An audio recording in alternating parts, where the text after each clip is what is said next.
இந்த தர்மம் மகத்தான பயத்துல இருந்து காப்பாத்தும் அப்படின்னு சொல்லியிருக்கு இல்லையா? நததா மனனம் கிருத்தம்ங்கிறது அப்புறம் கேட்டான். இதை காட்டில முக்கியமான காரணம் என்ன அப்படின்னு கேட்டானால், அவனுக்கு தேகாவசானம் ஆயிடுத்து, இன்னும் இவாளுக்கெல்லாம் தேகாவசானம் ஆகலை அப்படிங்கிறதுதான் முக்கியம். ஞானிகளுக்கு கூட பிராரப்த பரியந்தம் இருந்துதான் ஆகணும் அப்படின்னு இருக்கிறதுனால பாகவத ஸ்ரவண மாத்திரத்தினால அவனுக்கு மோட்சம் கிடைச்சு விடாது. இருக்கிற காலம் வரையில இருந்துதான் அவனுக்கு பிராரப்தம் முடிஞ்சு விடுத்து, தேகாவசானம் ஆயிடுத்து. அதனால இப்பொழுது கதாசிரவணம் மாத்திரத்தினாலே அவனுக்கு மோட்சம் கிடைச்சு விடுத்து. மற்றவர்கள் ஜீவிய கால பரியந்தம் இருந்துதான் ஆகணும். இருந்து அவர்கள் கதாசிரவணம் பண்றது வீண் போகாது. இது அவர்களுக்கு மோட்சத்தை கொடுக்கும். இருக்கிற காலம் வரையலும் நார். அதுதானே ஆச்சரியம். ரசகிரகோயதான்னார். ஒரு தரம் ஒரு மாடு கூட ஒருத்தராத்துல வாசல ஏதோ உணர்த்திருந்ததை சாப்பிட்டுட்டு தானால் மறுபடியும் அந்த வாசல்லையே வருது.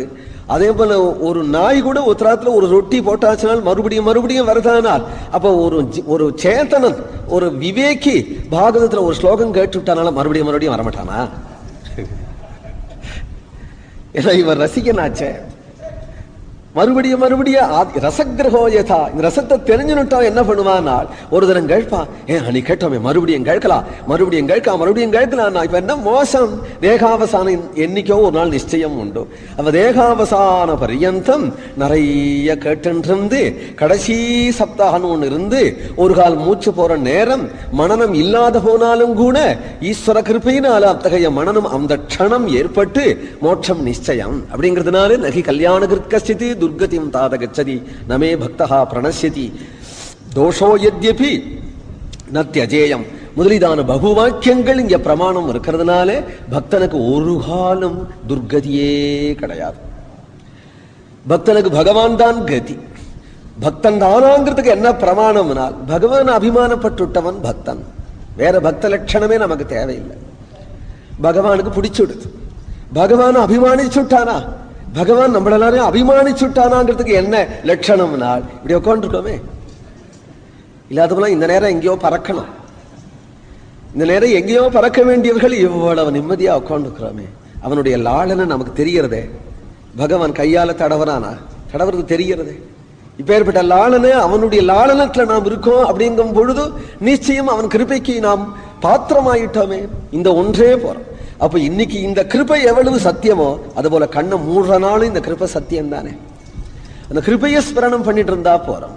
அந்த நமக்கு எது வேணுமோ அந்த பரிபாகம் தானே வரும் அப்படிங்கிறதுதான் இங்க அர்த்தம். இப்பொழுதே கிடைக்கணுமானால் அந்த ஆர்த்தி வேணும். இந்த க்ஷணம் கிடைச்சுட்டா தேவையே அப்படிங்கிற அந்த ஆர்த்தி இருந்துட்டுனால் இந்த க்ஷணம் கிடைக்குங்கிறதுக்காக நததா மனனம் கிருத்தம் அப்படின்னு சொன்னாலே தவிர, ஆனால் இதனால ஒன்றும் நஷ்டம் இல்லை. இத்தகைய ஒரு உபாக்கியானத்தை எடுத்து சொல்லி, மகாபாபியாயிருந்த துந்துகாரி கூட உத்தம கதியை அடைஞ்சானே கடைசியில ஒரு பாகவதம் கேட்டுவிட்டு. ஆனால் அனவரதம் பாகவதத்தை கேட்கிற பாக்யவான், பாகவதத்தையே படிக்கிறவர்கள், ஸ்ருண்வந்தி காயந்தி கிருணந்தி சாதவகான், அதிலேயே பொழுதுபோக்குறவர்களான மகாபாகவதோத்தமர்களை பத்தி கேட்கணுமா? கிருஷ்ண பிரியம் சகல கல்மஷநாசனஞ்சே முக்தியைகஹேதுமிக பக்தி விலாசகாரிகி சந்தஹ கதானகமிதம் பிபதாதரேணே லோகே ஹி தீர்த்த பரிசீலன சேவையா கிம் கிருஷ்ண பிரியம். இதனால நமக்கு என்ன பலன்? பாகவத கேட்டா என்ன பலன்? பாகவதாலே கேட்டா என்ன பலன்? ஆரோக்கியம் உண்டாகும், ஐஸ்வர்யம் உண்டாகும், புத்திரபாகியம் உண்டாகும், தனதானி சமிருத்தி உண்டாகும், முமுட்சுக்களுக்கு கைவல்யம் உண்டாகும், முதலிய எல்லாம் அப்புறம் இருக்கட்டும். கிருஷ்ணனுக்கு பிரியம் உண்டாகும். கிருஷ்ண பிரியம் யோமே பக்த சமே பிரியகான்னு கிருஷ்ணன் நம்மளை பார்த்து சொல்லணும். என் பக்தன் எனக்கு மிகவும் பிரியமானவன், எனக்கு மிகவும் பிரியமானவன் அப்படின்னு அவன் சொல்லிக்கணும். நாம் சொல்லிக்கிறது முக்கியம் இல்லை. எனக்கு அவன் மிகவும் பிரியமானவனாச்சு. ஏன் அவன் மட்டும் என்ன பிரியம்? நான் பாகவதம் கேட்டான், உண்மையில அவன் கேட்க வச்சான். ஏன்னா அவனுக்கு ஒரு சமதிருஷ்டின்னு ஒரு குணம், அது கெட்டு போகாம இருக்கிறதுக்காக அடிக்கடி இப்படி சொல்லிப்பான். அது கெட்டு போகாம இருக்கிறதுக்கு அவன் என்னடா பண்ணா அவனுக்கு மட்டும் கிருப பண்றியேன்னு அவன் பாகவதம் கேட்டான். கிருஷ்ண பிரியம் சகல கல்மஷநாசனஞ்சகே, எல்லா கல்மஷங்களையும் நீக்கக்கூடியது. சுலபமாக சித்தம் நிர்மலமாயிடுமா. முக்தியை தூகும், மோட்சத்துக்கு வேற ஒரு சாதனமும் கூட பண்ணணுங்கிற அவசியம் இல்லாம பாகவத சிரவணத்தினால மட்டிலும் பாகவத சேவையால மட்டிலும் ஞானம் சித்திச்சுடுமா. முக்தியை துமிக பக்தி விலாசகாரி. முதல்ல இதை சொல்லிவிட்டு அதை சொல்லல பார்த்தேடா. முக்தியை துமிகன்னு சொல்லிவிட்டு அப்புறம் ரிசர்வ்டா தனியா சொல்றார் பக்தி விலாசக்கார். ஏன்னா கேச்சன யாரோ சில பேர் தான் பக்தி வேணும்னு கேட்கிறவா. அதனால அவர்களை சொல்றால் பக்தி விலாசகாரி.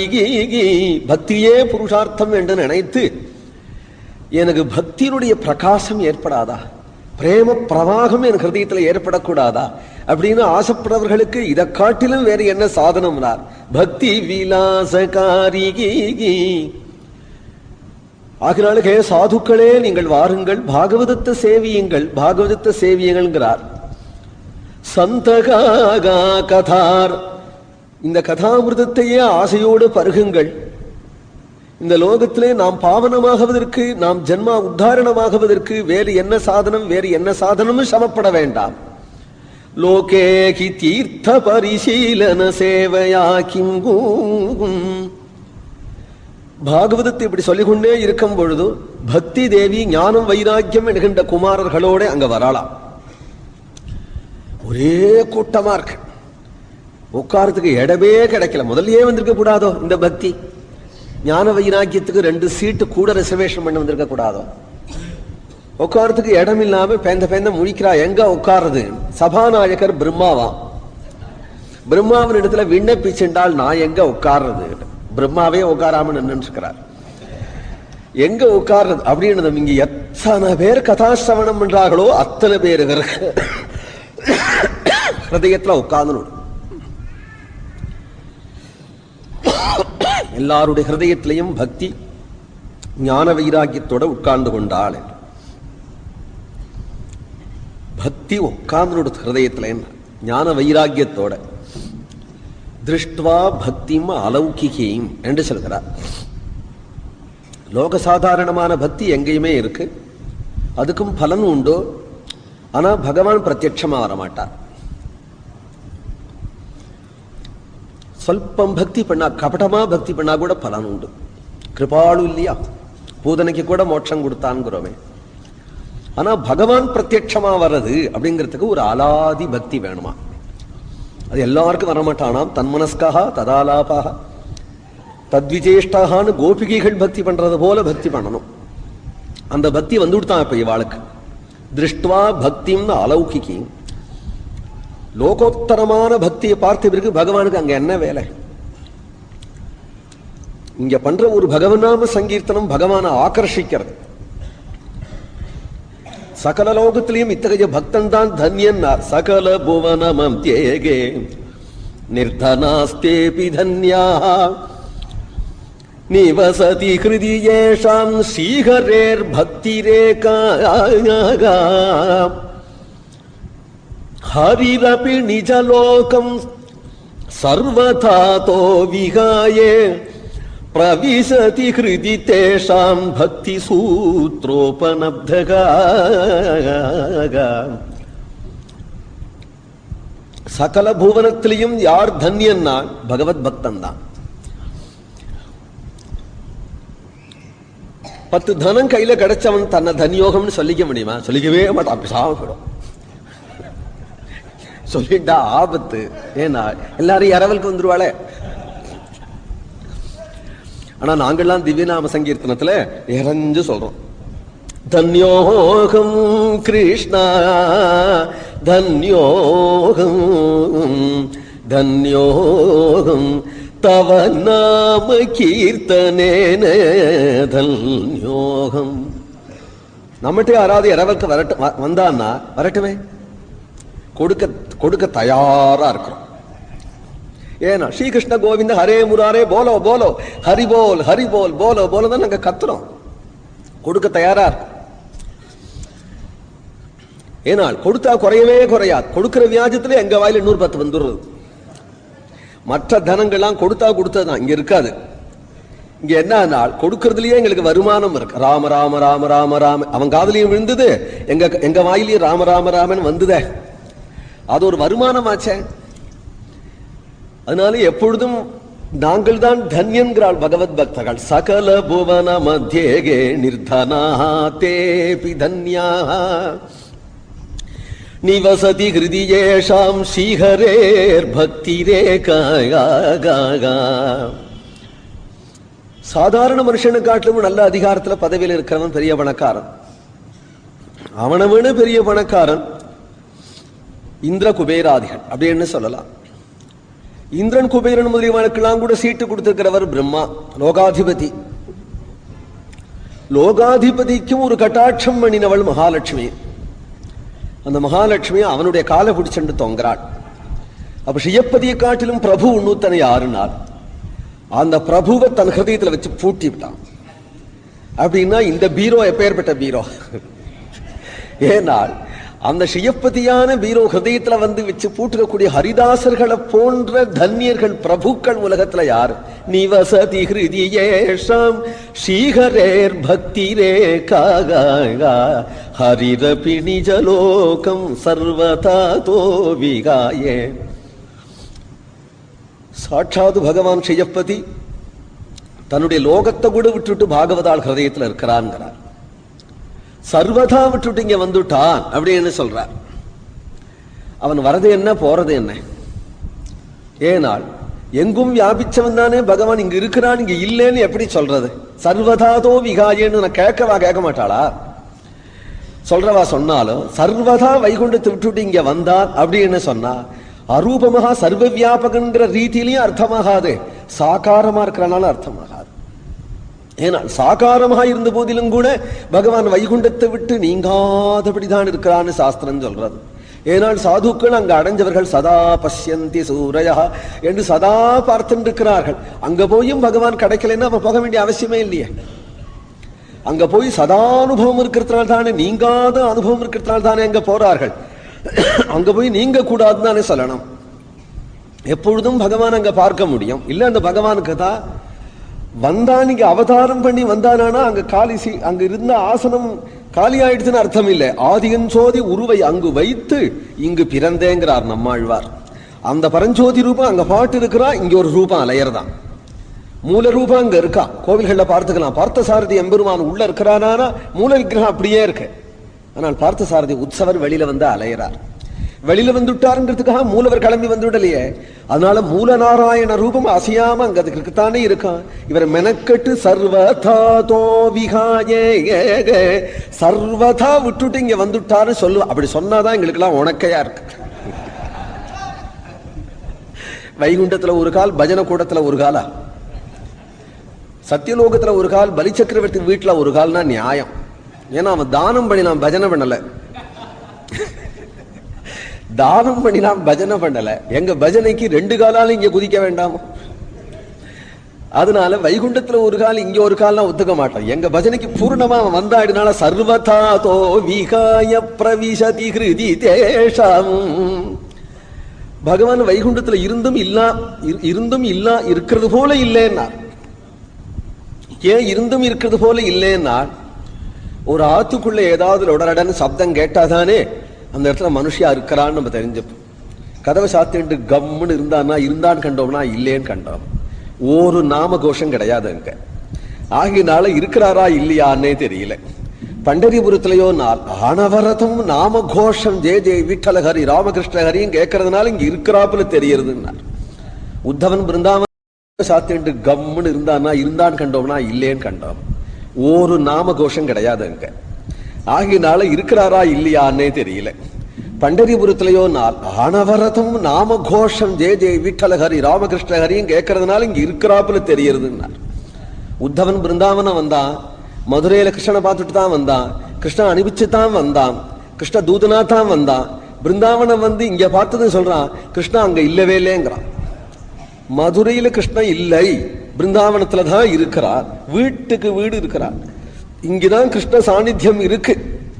மதுரையில இருந்தும் இல்லைன்னு. ஏனால் இங்க இல்லாம இருந்தும் இருக்கிறார். இல்லாம இருந்து இருக்கிறாங்கிறதுக்கு என்ன, கண்ணுக்கு நேர தெரியலையே தவிர ஒவ்வொருத்தர் நெஞ்சிலையும் இருக்கிறான், ஒவ்வொருத்தர் வாயிலையும் இருக்கிறான். இந்த சுகம் மதுரையில இல்லைன்னு. இந்த சுகம் மதுரையில இல்ல. கிருஷ்ணனை பார்த்தா எனக்கே பரிதாபமா இருக்கு, ஒண்டியா உட்கார்ந்து. இங்க வந்து பார்த்தா 1000 கோபிகைகள் கிருஷ்ணன் இன்னைக்கு இருக்கிறது போலயே இருந்தாலும் பாடுறார்கள், இல்லாத போனாலும் பாடுறார்கள். உத்காயதீனாம் அரவிந்தலோச்சனம் விரஜாங்கனானாம் திவமஸ்பிருசத்வனியே என்று இவர்களுடைய உயர்ந்த கானத்தை, நாம சங்கீர்த்தனத்தை இந்த பார்க்கும் பொழுது இங்கேதான் இருக்கிறான் அப்படின்னு தோன்றது இல்லையா? அதனால பகவான் தான் சொல்றான். அதை கொண்டுதான் இவர் சொல்றார். பகவான் மெனக்கட்டு சொல்றான், நாகம் வசாமி வைகுண்டே அப்படி சொல்லியிருக்கும் பொழுது சர்வதாதோ விகாயன் ஏன் இவர் சொல்லக்கூடாது? வைகுண்டத்துல இல்லைங்கிறாரு. அவர் இல்லாத இடம் எங்கேயாவது உண்டா? பிரகலாதன் ஒத்துப்பனா? ஹிரண்யகசிபு விட்டு தூண்ல முதற்கொண்டு இருக்கிறாங்கிறான் பிரகலாதன். இவர் வைகுண்டத்துல இல்லைங்கிறார். ஹிரண்யகசிபு வீட்டு தூண்ல இருக்கிறேன்னு சொல்றதுக்கு காரணம் என்னன்னா, பிரகலாதம் இருக்கா. பிரகலாதம் இருக்கும் பட்சத்துல ஹிரண்யகசிபு வீட்டு தூணிலையும் இருக்கிற ஒரு பிரகலாதம் இல்லாத பட்சத்துல வைகுண்டத்திலேயே இல்லை. நாகம் வசாமி வைகுண்டே, வைகுண்டத்திலேயும் நான் இல்லை. சர்வதாதோ விகாயே பரமபாகவதால் இருந்துட்டாளால் பிரவிசதி ஹிருதி தேஷாம் பக்தி சூத்ரோபனப்தகா. அத்தகைய பக்தர்கள் இருக்கும் இடத்தை நாடி நான் வந்துடுறேன். பக்தர்களிடத்துல வந்துடுறேங்கிறது பெருசு இல்லை. அப்புறம் எப்படி இருக்கிறேன் நான் வந்தாலும் ஒரு இடத்துல கால் பாவாதான் அவருக்கு. எப்பொழுதும் ஓடிண்டே இருப்பார். வந்தா ஸ்திரமா இருக்க முடியாது. அப்பதான் வந்து படுத்துட்டு இருப்பார். திடீர்னு ஒரு யானை எங்கேயாவது ஆதி மூலமே கத்தன் லவுக்குன்னு ஓடுறாப்புல இருக்கும். எங்கேயோ ஒரு பொம்மநாட்டி கோவிந்தான் கத்துவள் ஓடுவர். ஒரு இடத்துல ஸ்திரமா ஒரு இடத்துல உட்கார மாட்டார். அதோ வைகுண்டத்துல இருந்தாவது ஓடி வந்து விடலாம். இந்த பக்தன் ஹிருதயத்துக்கு வந்ததுல ஸ்திரமா இருந்துட்டா தேவையில்லையே என்று நினைச்சாரா? அப்படி நினைச்சு சரி நமக்கு ஓடுற சபாவம், நம்ம அறியாம ஓடி போயிடுவோம். இங்க ஒரு கால் கட்டு இல்லையா? இங்க ஒரு கால் கட்டு இருந்தா கட்டிண்டு இங்கேயே கிடக்கலாமே, நாம ஓடினா கூட கால் பிடிச்சு இழுக்கும். அப்படி கட்டி விடலாமே நினைச்சுட்டாராம். அங்க ஒரே ஒரு கயர் இருந்ததா, அந்த கயத்தாலே பக்தனுடைய ஹிருதயமாகிய முளக்குச்சியில தன்னுடைய பாதத்தை கட்டிண்டு கிடக்காருங்கிறார். என்ன கயர்? நான் பக்தி சூத்ரோபனப்தகா. பக்தியாகிய கயிற்றினால தன்னை கட்டி கொண்டு தன்னறியாம ஹிருதயத்தை விட்டு போகிறத கூட போகாம அவன் ஹிருதயத்துல இருக்கிறார். அப்படி பக்தன் ஹிருதயத்தில் இருக்க காரணம் என்ன? பக்தன்னா யாருங்கிறார்? விசிருஜதி ஹிருதயம் நயஸ்ய சாட்சாத் ஹரிரவசாபிஹிதோப்யகௌகநாசா பிரணய ரசனயா திருதாங்கிரி பத்மஹ சபவதி பாகவத பிரதான முக்தகா என்று ஏகாவச ஸ்கந்தத்துல சொல்ல போறார். யாருடா பாகவதோத்தமன்னா? எவன் தன்னுடைய ஹிருதயத்துல பகவான நிரந்தரம் தியானம் பண்ணிட்டு இருக்கிறானோ அவன் பாகவதோத்தம். அவனா? அவன் யோகீஸ்வரன். நிரந்தரம் தன் ஹிருதயத்துல பகவானை யார் தியானம் பண்றானோ அவன் யோகி. அவன் பிரேமி இல்லை, அவன் யோகி, தான் தியானம் பண்றவன். அப்போ யார் பாகவதன்?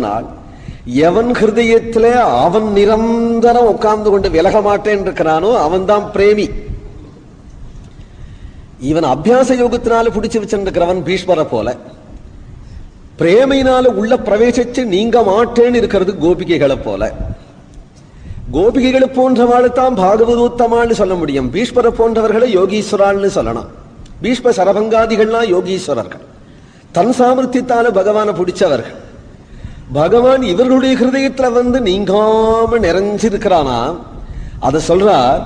பகவானை யாரு நிரந்தரம் தியானம் பண்றானோ அவன் பாகவதோத்தமன் சொல்ல வேண்டியிருக்க, பகவானை கூப்பிட்டு விசிருஜதி ஹிருதயம் ந யஸ்ய சாட்சாத் ஹரிஹி அவசாபிஹிதோப்யகௌகநாசா.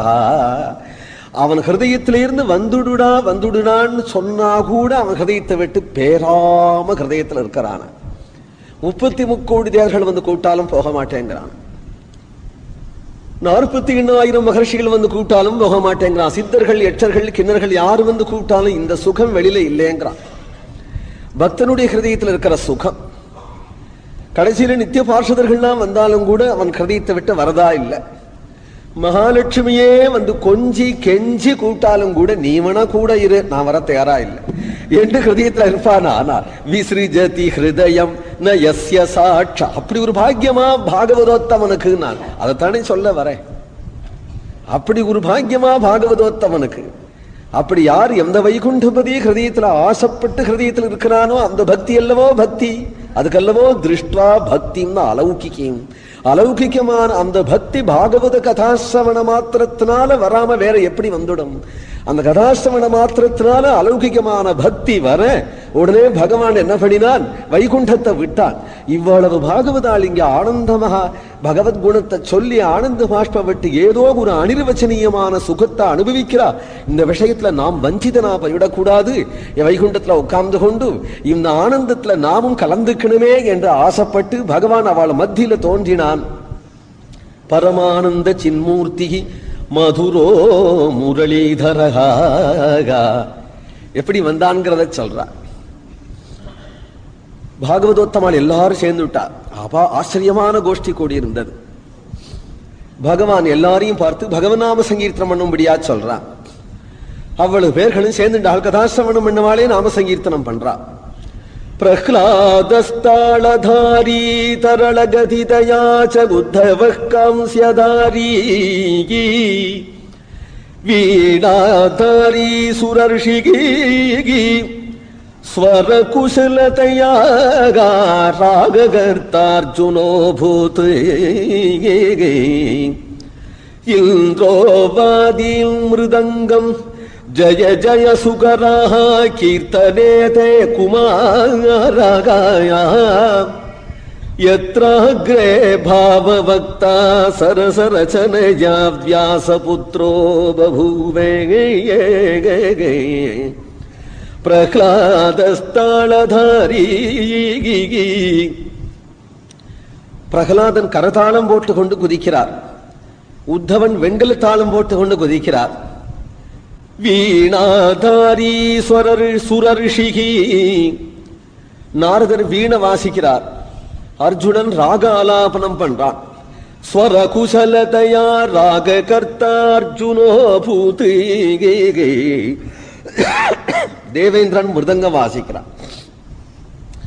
இந்திரோவாதீன் மிருதங்கம். சனகாதிகள் 4 ஜெய ஜயா என்று ஜெயகோஷம் போடுறார்கள். ஜய ஜய சுகரா கீர்த்தனே தே குமாராகா. பிரதானமாக யார் சங்கீர்த்தனம் என்றால் வியாசபுத்ரோ பபூவே. ஸ்ரீ சுகபிரம்ம ரிஷி சங்கீர்த்தனம் பண்ண இப்படி ஒரு கோஷ்டியா இருந்தா எம்பெருமான் வராம என்ன செய்யும்? அப்படி ஒரு கோஷ்டி அல்லவா அது. இந்த கோஷ்டியினுடைய மத்தியிலே பகவான் எப்படி வந்தான்? சங்கு சக்கர கதாதரனாய் ஸ்ரீவத் சாங்கித வட்சஸ்ரனாய் கதாதரனாய். அதுக்கெல்லாம் இங்க என்ன வேலை? சங்கு சக்கரம் கதைக்கெல்லாம் இங்க என்ன வேலை? பின்ன எப்படி வந்தார்னால் பரமானந்த சின்மூர்த்திகி மதுரோ முரளிதரகா. அதாவது அசுரனாய் இங்க சக்கர பிரயோகம் பண்றது. இங்க வந்தது பாகவத கோஷ்டிகளா இருக்கிறத பார்த்தான். ஒவ்வொருத்தர் ஒவ்வொரு வாத்தியம் வச்சுட்டு இருக்கிறத பார்த்தான். பகவானுக்கு ஒருத்தர் வாத்தியம் இல்லையான்னு உடனே இங்க வச்சிருக்காத வாத்தியத்தை பார்த்தான். இதுல மிருதங்க ஒருத்தரை வச்சுட்டு இருக்கிறார், கரதாள ஒருத்தர் போடுறார், வீண ஒருத்தரை வாசிக்கிறார். வேணுதான் இல்ல, தான் வேணுவை எடுத்துன்னு வந்தான். பகவானா வரணும்னு ஆசைப்பட்டிருந்தா சங்கச்சக்கர கதாதரனா வந்திருப்பான், அஷ்டபுஜனா இருப்பான், சகசிரபுஜனாவும் இருப்பான். பக்தாள் கோஷ்டியில கலந்துக்கணும்னு வந்துட்டான். இந்த பஜனையில நாம் என்ன வாத்தியம் வாசிக்கலாம் என்று நினைத்து கொண்டு இவர்களுடைய மத்தியில பகவானா இருக்கிறத காட்டிலும் பக்தனா இருக்கணும்னு ஆசைப்பட்டு பஜனையில வேணு கானத்துக்கு வந்தா பகவான் பகவான் தானே. அதனாலே பகவான் இவர்களுடைய மத்தியில வந்ததிலே இவர்களுக்கு அத்தியாச்சரியமான ஆனந்தம் உண்டாகி எல்லாரும் சங்கீர்த்தனம் பண்ண அந்த பஜனானந்தத்துல தானும் கலந்து கொண்டு அவ்வளவு பக்தர்களையும் பார்த்து பகவான் சொல்லுகிறான், இந்த கோரமான கலியில பகுதோஷங்கள் இருந்த போதிலும் கூட 2 மகாகுணம், ஒன்று கதாஸ்ரவணம், ஒன்று நாம சங்கீர்த்தனம். இந்த மகா குணத்தினால்தான் கலியும் சாதுங்கிறார். இந்த குணத்தினால்தான் கலியும் சாதுன்னு சொல்லணும். அந்த உயர்ந்த தர்மத்தை நீங்கள் பற்றினீர்கள். லோகத்துல எல்லாரும் இந்த தர்மத்தை பற்றியே என்னுடைய சரணத்தை அடையலாம் என்று மகர்ஷிகள் பிரகலாதாதிகளுக்கு சொல்லிவிட்டு பகவான் அந்தர்தானமானார். சுகர், பிரகலாதன், நாரதர் போன்ற மகான்கள்லாம் அத்தகைய பாகவத தர்மமாகிய இந்த பஜன சம்பிரதாயத்தையே லோகத்துக்கு காண்பிச்சார்கள். கதாசிரவணம், நாம சங்கீர்த்தனம், ஸ்மரணம், பாதசேவனம், அர்ச்சனம், வந்தனம் முதலிதான பக்தி மார்க்கம் கலவு பக்திகி கலவு பக்திகி பக்தியா கிருஷ்ண புரஸ்திதா என்று இந்த பக்தி மார்க்கத்தினாலேயே சுலபமாக பகவானை நாம் அடையலாம், சுலபமாக மனோலயம் ஏற்படும். அதனால கடினமான சாதனங்கள் வேண்டாங்கிறார். அலம் விரதைகி அலம் தீர்த்தைகி அலம் யோகைகி அலம் மகைகி அலம் ஞானகதாலாபிகி பக்தி ரேகைவ முக்திதா. எனக்கு அந்த பலன்லாம் வேணுமே. எத் பலம் நாஸ்தி தபசா நயோகேன சமாதினா தத் பலம் லபதே சம்யக் கலவு கேசவ கீர்த்தனாத் என்ற இத்தகைய கேசவ கீர்த்தனம் என்கின்ற உத்தமமான தர்மம் ஒன்றினாலேயே நமக்கு க்ஷேமம் உண்டு என்று காட்டப்பட்டது. ஸ்ரீமத் பாகவதம் மகாபாபியாயிருந்த துந்துகாரி கூட உத்தமகதி அடைஞ்சான் என்று சொல்லி கிமுத ஸ்ரத்தையாகிருணன் சொல்றது போல பக்தி ஸ்ரத்தையோடு யார் பாகவத சிரவணம் நாம சங்கீர்த்தனம் செய்கிறார்களோ அவர்களை பத்தி கழிப்பானே.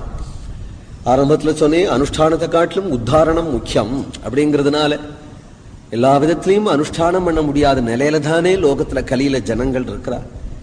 இவர்களை உத்தாரணம் முக்கியம்னு வரும்பொழுதுதான் நாம சங்கீர்த்தனம், கதாசிரவணம், க்ஷேத்திர யாத்திரைகள், மகான்களுடைய தரிசனம் இதெல்லாம் நம்மளை கரையேற்றும் அப்படிங்கிறதுக்காக தான் கலியில இதுக்கு பிராதானியம் கொடுத்தே புராணங்கள் பேசுறது. மகாட்சேத்திரங்கள்லாம் இருக்கு, மகா தீர்த்தங்கள்லாம் இருக்கு. எந்த காரணத்தினாலேயாவது அந்த வழியா போய்விடுவான், அதுக்குள்ள அவன் போய்விடுவான். போகும்போது மகாபாபங்கள்லாம் அதை நிவர்த்தி ஆக்கிவிடும். எந்த ஒரு வியாஜத்தினாலேயாவது புண்ணிய தீர்த்தங்களை இவன் சம்பந்தப்பட்டுடுவான். எங்கேயாவது எதுக்காவது ஒரு பெரிய மகான் வருவார், யாதிருச்சிகமா அவரை பார்த்துடுவார். அப்படி இவனுடைய சுமைகள்லாம் குறைஞ்சால் ஒழிய இவன் தான் பிராயச்சித்தம் பண்ணிக்க மாட்டானே. பண்ணிக்கிறதுக்கு இவனுக்கு சக்தியும் இல்லை, நம்பிக்கையும் இல்லை. அதனால சுபாவமாவே எதிர்ச்சையாவே இவனுடைய பாபங்கள்லாம் குறையணும், புண்ணியங்கள்லாம் இவனுக்கு உண்டாகணும், சுலபமாக பகவத் பக்தி உண்டாகணும். அப்படிங்கிறதுக்காக பகவான் கிருபாளுவா இருக்கிறதுனாலே எந்த ஜீவனையும் கைவிட்டுடக் கூடாதுங்கிறதுனாலதான் கலியில ஸ்ரீரங்கம், பண்டரிபுரம் முதலிதான மகாட்சேத்திரங்களை ஏற்படுத்தி காவேரி, கங்கை, யமுனை முதலிய புண்ணிய தீர்த்தங்களை இப்பொழுதும் ஓடும்படியாக செய்து பரமபாகவதால் தீர்த்தங்களுக்கும் தீர்த்தங்களாக நடமாடும் கோவிலாக இருக்கக்கூடிய பரமபாகவதால் எல்லாரும் அங்கங்க சஞ்சரிக்கும்படியாக செய்து பகவன் நாம கீர்த்தன கதாசிரவணாதி பக்தி மார்க்கமாகிய சுலபமான மார்க்கத்தை ஜனங்களுக்கு காட்டி இவ்வளவு ஜனங்களையும் கரையேற்றணும் என்று ஜெகதுத்தாரகனார் கூடிய பகவான் சங்கல்பிச்சிருக்கிறார். மகா கிருபாளுவான மகர்ஷிகள், வியாசாதி மகர்ஷிகள் எவ்வளவோ கர்மயோக ஞான யோகாதி யோக சாதனங்களையும் வர்ணாசிரம தர்மங்களையும் அதுக்குள்ள பிராயச்சித்தங்களையும் அவர்கள்தான் எழுதினார்கள். அப்படின்னும் கூட மகா கிருபாளுவான அவர்கள் இந்த ஜனங்களுக்கும் ஒரு கதியை காண்பிச்சிருக்கிறாளே, அதுதான் ஆச்சரியம். அவன் சாஸ்திரத்தை எழுதினவா அவாதான், அதே சாஸ்திரத்துல இந்த ஜனங்களுக்கும் ஒரு கதியை காண்பிச்சிருக்கிறார்கள். கலவு கல்மஷித்தானாம் பாபத்ரவியோப ஜீவினாம் விதிக்கிரியா விஹீனானாம் கதிஹி கோவிந்த கீர்த்தனம் இதெல்லாம் கூட சாஸ்திரம் தானே. சாஸ்திரக்காரால் பண்ணினதானே இந்த ஸ்லோகங்களும். இதுவும் புராணங்கள்லையும் ஸ்மிருதிகள்லையும் தானே இருக்கு. இத்தகைய ஒரு கதியை காண்பிச்சார்களாம் சர்வ ஜனங்களுக்கும். அதனாலதான் கொஞ்சமாவது கிருஷ்ணா அப்படின்னு தலதுக்க முடியறது. இல்லாத போனா இந்த கோரமான கலியில நமக்கும் கதி உண்டான்னு ஏங்கி ஏங்கி சாகிறது தவிர நமக்கு ஒரு கதி உண்டுன்னு தைரியமா நிற்க முடியறது. அதை காட்டிலும் நமக்குத்தான் கதி உண்டுன்னு கூட சொல்ல முடியறது. கலவு கலவு நாஸ்தியேவ நாஸ்தியேவ நாஸ்தியேவ கதிர் அந்நியதா ஹரேர் நாமைவ நாமைவ நாமைவ மம ஜீவனம். மேல நாளைக்கு காலமே பாகவத பாராயணங்க உண்டு. 9 மணிக்கு மேல